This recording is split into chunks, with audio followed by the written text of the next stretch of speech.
What up, y'all? Appreciate you showing up, hanging out, listening to my dumb ass. Like and subscribe. So, I just watched Digital Foundry. You know, them fellas that they do all the tech stuff. You know who they is. You know who they are. They're pretty cool. Although fanboys tend to use them to their whatever advantage.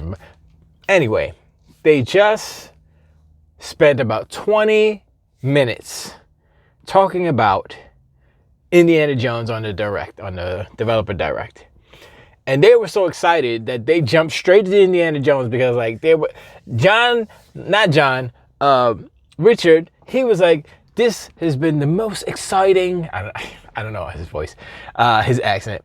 He was like, this is the most exciting game reveal that I've seen in a long, long time. I think, did he say ever? I don't know. It felt like it was that energy though, right? So I was like, all right, that's cool. Then they went through some stuff and they were like, well, you know, they're always going to pick out like the shortcomings and stuff. Now remember, this game isn't coming out probably another 6 months or so, I would assume. So at least after May, because Hellblade's coming out in May, so maybe in the summer, who knows? But anyway, you know, it's like, oh, they were talking about shadow maps and traditional lighting. They know that id Tech has a good ray tracing pathway, but they are not using that or whatever, blah, blah, blah. And the one thing that Richard said, he said that the game was missing that Lucasfilm Skywalker sound punch. You know, that punch when Indiana Jones like, poosh, that I can't do it, but he is right. That punch sound has to be in there somewhere. But one thing I do want to talk about, or something I noticed just rewatching like the little clips that they put up, and they were talking about the hand-to-hand combat and stuff. And I was like, all right, yeah, it's cool, but I didn't really think about it, right? And he punched the dude, right? And the dude, like the animation when he punched him, and it was like, and he was like all drunk and stuff, and then he fell over, and I was like, that's kind of interesting because you don't see that in every type of like, I don't know, death animation or animation or game in general. There's usually a variation, maybe 4 or 5 different animations that they choose, plus some ragdolling. Who knows? You know, they're gonna add some physics in there to make it more realistic. But you know, they'll keep the KIs, the IKs, skews, in check, so it's not too crazy, too ragdolly. But I noticed that, and I was like, oh, okay, that's pretty cool. But they were so, I mean, all 3 of them. It was Alex, it was John, and it was Richard. And they were like, psh, they're so excited. They're so excited. And they were, once again, the shortcomings, which I appreciate them saying. They're saying, well, the detail on the main characters, Indiana Jones and the bad guy, I don't remember his name.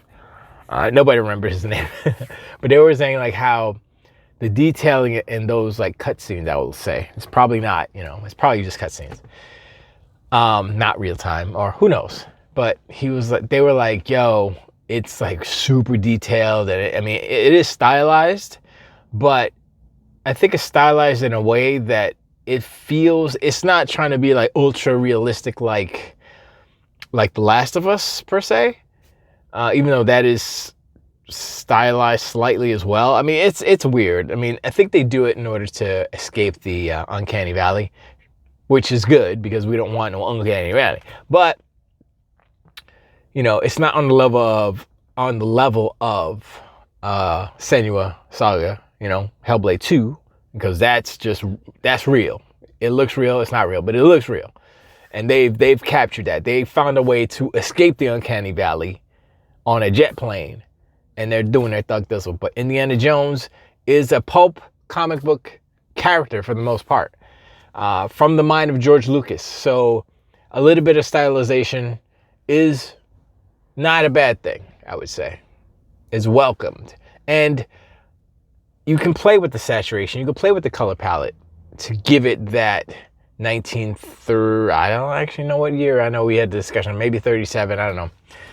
That type of feel, if you will. I mean, you know, you can make it color. It was actually pretty colorful, but it's a brown. I mean, there was some green too. But anyway, sorry.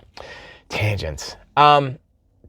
So, Digital Foundry approves of Indiana Jones and the Great Circle. Very much so. That they are just really, I mean, they're going to probably go into it when the game comes out. They'll go into it and they'll really break it down technically. But first impressions from what they showed, they're down. And most people are down. I don't think I've heard anybody say a bad thing about this Indiana Jones games. A lot of people are trying to compare that and Uncharted, or try to talk shite about Troy Baker, which is dumb because he ain't got nothing to do with nothing. He's just an actor. He's acting. So, yeah, it seems like Xbox got a hit on their hands. It's not even out yet. We don't even know when it's coming out. It's coming out this year. But it's a hit because nobody's like, oh man, I'm disappointed. So, well, some people were like, oh my gosh, the first person. I know we talked about that before. I mean, but Digital Foundry even, they're like, nah, man, Wolfenstein, blah, blah, blah. And I'm thinking about it, it's like, and I already said, Half-Life, there are plenty of examples of games that are first person and are excellent. And they're not shooters. And that's what it's up. And look, Todd Howard makes great games. And this is different because it's not Bethesda, it's not the Bethesda Softworks making this. This is Machine Games. It's the Wolfenstein people. So, and their games hit a little different. So, you're not going to have the jank that the Bethesda software games have because of the nature of the game, because of the open world, because of the creation engine to whatever version they're on. That's not going to happen because this is a totally different engine. Todd Howard's executive producer, and he's passionate about it. He loves Indiana Jones. He's an indie geek, basically. And that's cool. And that's who you want to be making video games. You want people who are passionate about what they're making. And this is why Indiana Jones is going to be a really, really excellent game. It'll be fine. It'll be not fine. It'll be fun. It's going to be good. Blah, blah, blah.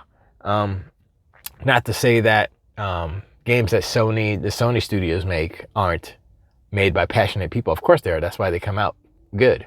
But I think the mandate from Sony for the past, 5, 6, 7 years is to emphasize on cinematic quality, these super high budgets. And it's hurting them in a way that every game, these fans, these donkey unicorns and their ponies, every game that Sony makes first party, they're expecting that. And I know we touched on this before, but that's a problem that Sony has to deal with. And I guess they're dealing with it by cutting the games in 3 slices and charging $50 each. If that works, that works. I don't think that's a horrible plan, but it's kind of underhanded, undermining, and all that good stuff. So I don't necessarily think that move is bad for the industry as a whole, but I feel like Sony is trying to do everything in their power to get away with the most that they can get away with. And they've been doing that for a while. They've been using their stance, their position in the market to take advantage. They're taking a little bit of advantage of the situation, I would say. But it's fine. It's not the end of the world. It's not the end of Sony, obviously. They're just going to have to... The Sony is changing, and PlayStation is changing, and that's just something that the ponies and donkey unicorns have to deal with and accept. And also, Xbox is changing, and they have to accept that as well. And they're going to have to accept a more even industry, an even playing field when it comes to Xbox and PlayStation, I mean, that's the main thing. And like ever since the first developer direct, you're looking at these things and they are what the industry needs, because it's not just about showing a trailer and flashy this and that. It's about the devs. It's about the people who make the games. And that's always been important. And back in the day, Atari, they were assholes about that, because Activision was the one company that made games for Atari that they put the actual person who made the game on the game. And Atari didn't care. Atari was like, whatever, But Activision was like, yo, let's go. They put the dude's name on it. I forgot I forgot the name and I forgot the game. Was it Pitfall? I don't know. But that was a big thing back in the Atari 2600 days, that the devs get their shine, and a lot of devs didn't get their shine. But like I said, Activision was one company that, let it be known, And there were other companies on the PC side that, Sid Meier's Pirates, and that's the one that just pops into my head. I never even played that game, but they have the Sierra games. That was Roberta. Was it Bob and Roberta? I forgot who. Wow, sorry. It's been a while since I played a King's Quest game. Also, the original King's Quest. I didn't play the remake, although it was probably good, but I never got to it. But I think dev directs are important, not just for insight on how they make these games and to illustrate the passion of these artists, but it's also good, and this is more important than anything else. They're good to show the up and coming or the inspiring or aspiring,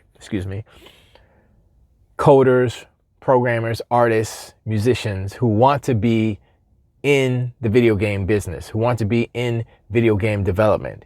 They see this behind the scenes and they say, wow, I want to do that.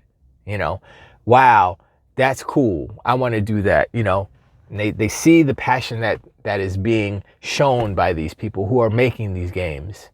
And it is inspiring to a next generation of developers, which we need inspiration for this to continue.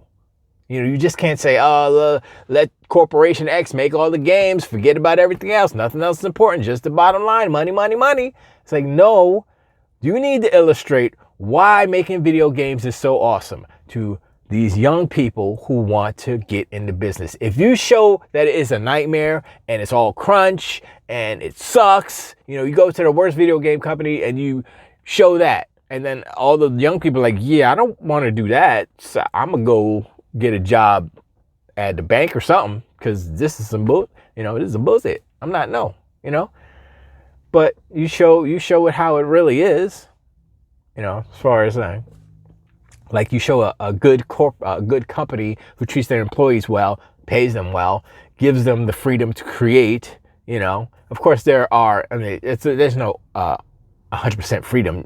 It is a business. They have deadlines and all these things. That's just part of having a job.